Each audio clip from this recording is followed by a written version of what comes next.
बैसाख के महीने में और शुक्रवार के दिन माता लक्ष्मी के लिए अग्नि में आहुति दीजिए।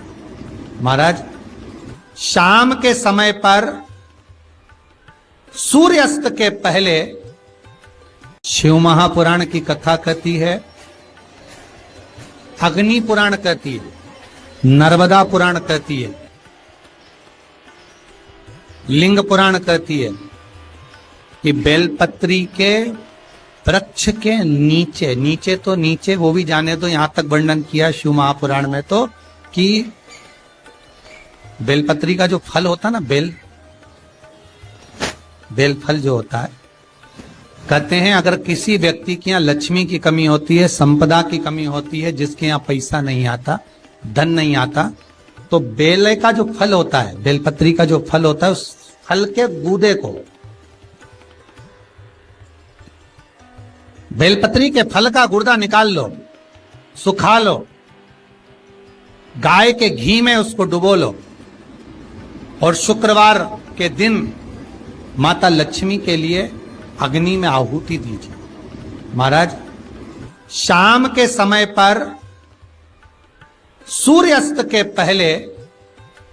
ये जो आहुतियां हम बेले के गुर्दे के फल की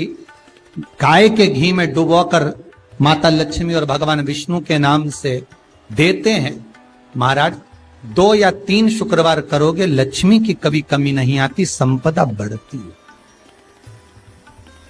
एक प्रयोग और कर देखना, कभी अगर मौका मिले आपको तो प्रयोग कर देखिए। लिंग पुराण के अंदर लिखा हुआ है, शिव पुराण में, लिंग पुराण में और स्कंद पुराण में कहा गया है कि अगर किसी ने बेले के फल का अगर थोड़ा सा भी गुर्दा पाया है, बेले के फल को खाया हो या बेल का रस पिया हो या बेल के फल का जूस पिया हो, अगर वो व्यक्ति का अनायास किसी कारणवश प्राण भी छूट गए हो, तो शिव महापुराण की कथा कहती है कि 27 दिन तक वो बेल के फल का रस उसके नस नस में रहता है, तो उस व्यक्ति को यम नहीं छूते, वो कैलाश पर निवास करता है। मर भी जाता है तो अधोगति में नहीं पड़ता, नरक नहीं भोगता, वो बैकुंठ पद का कामी हो, बैकुंठ का निवासी। आपके घर में छोटा सा शिवलिंग विराजमान, निवेदन है जहां पर भी शिवलिंग आपके घर में विराजमान है, अगर छोटी सी कटोरी में एक बेलपत्र को आप नीचे रखिए, छोटी सी कटोरी उस बेलपत्र के ऊपर रखकर उसमें थोड़ा सा मधु, शहद, शंकर भगवान की साक्षी में शिव जी के सामने अगर शुक्रवार रखना प्रारंभ कर दो, धीरे धीरे संपदा की वृद्धि अपने आप होना प्रारंभ हो। बैसाख के महीने में कोई भी तिथि, कोई भी दुर्गा होती है, दुर्गा को तोड़ बैसाख के महीने में अशोक सुंदरी का नींद नहीं आ रही है, जहाँ बैसाख के महीने अशोक सुंदरी का जो दुर्गा होती है, इस दुर्गा को तोड़, जहाँ पर अशोक सुंदरी का स्थान होता है, जहाँ पर दुर्गा अशोक सुंदरी का जो स्थान होता है, और कुंदकेश्वर महादेव सुंदरी के स्थान पर, कौन से महादेव का नाम है? उस दुर्गा को कुंदकेश्वर, और कुंदकेश्वर महादेव को दुर्गा को उठा कर लिया। कौन से महादेव? बैसाख के महीने में कोई भी तिथि, कोई भी दिन, कोई भी वार, आप बैसाख के महीने दुर्गा को उठा कर लिया, वो दुर्गा को लेकर आओ, लगभग 20-25 दुर्गा लेना, उसको लेकर आइए, सुबह कुंदकेश्वर महादेव का नाम लेकर उस दुर्गा को लेकर आना प्रारंभ कर, लगभग 20-25 दुर्गा लेना, एक दुर्गा रोज खाओ, सुबह कुंदकेश्वर महादेव का नाम लेकर कोई ना कोई खाना, रात्रि को नींद नहीं आना, बेचैनी हो जाना, एक दुर्गा रोज खाना, जो पथरी है या नेत्रों में तकलीफ है, दिन की वो या है, कोई ना कोई रात्रि को नींद नहीं, 4 या 5 दिन लगेंगे, अपने विराट आपको कोई गोली खाने की जरूरत नहीं पड़ेगी, नींद अपने आप आना प्रारंभ हो जाएगी। और अशोक सुंदरी वाली जगह पर समर्पित कर कुंद में आपको कोई गोली खाने की जरूरत नहीं पड़ेगी, नींद अपने आप आना प्रारंभ हो जाएगी। और बैसाख के महीने में पियो बेल और शरीर को रखो ऑल इज वेल। और समर्पित करने के बाद उस बेल की महत्वता देखिए, जो बैसाख महीने में बाबा शंकर को जो चढ़ाया जाता है, और 1000 अश्वमेध यज्ञ का पुण्य फल हम प्राप्त कर लेते मात्र एक फल चढ़ाकर, मात्र एक फल चढ़ाकर। हे पार्वती, संसार का मनुष्य जब मुझे वो बेलपत्र समर्पित कर, वो बेल का फल समर्पित करता है, पार्वती वो फल जो मुझे चढ़ता है, फिर मैं भले नर्मदा के जल से निकला हुआ कंकर शंकर क्यों ना हूं,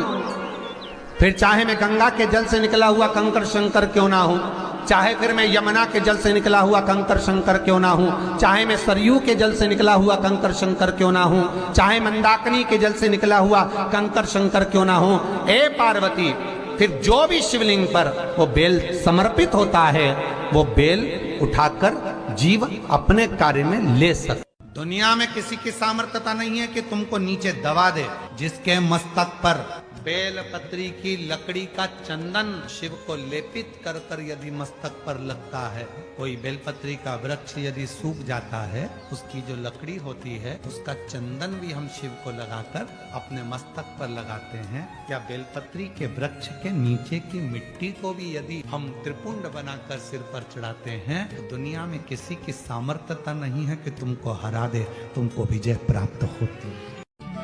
और शिव महापुराण की कथा कहती है, शंकर की कथा कहती है,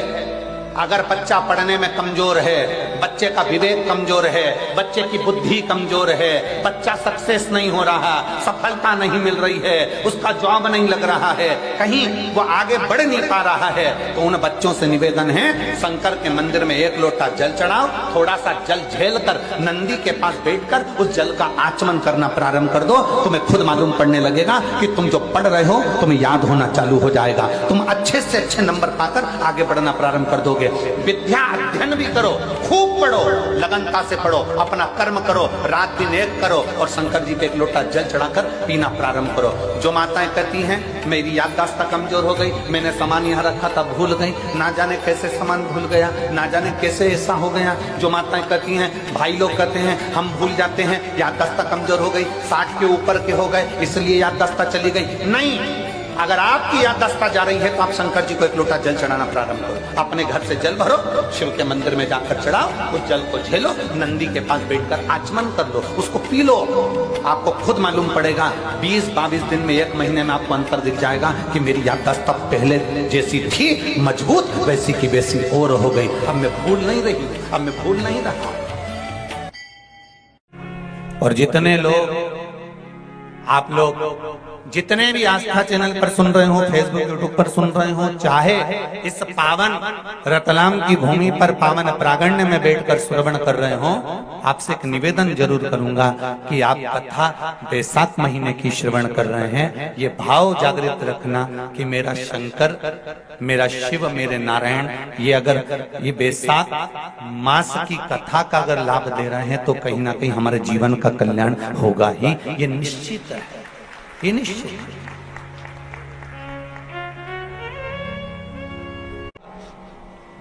बैसाख के महीने में अगर एक गिलास भी पानी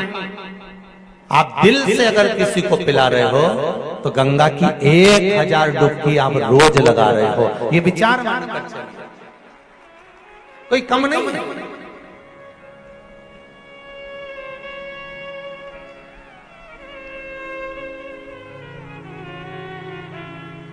किसी न किसी रूप में हम जब भगवान के प्रति समर्पित होते हैं,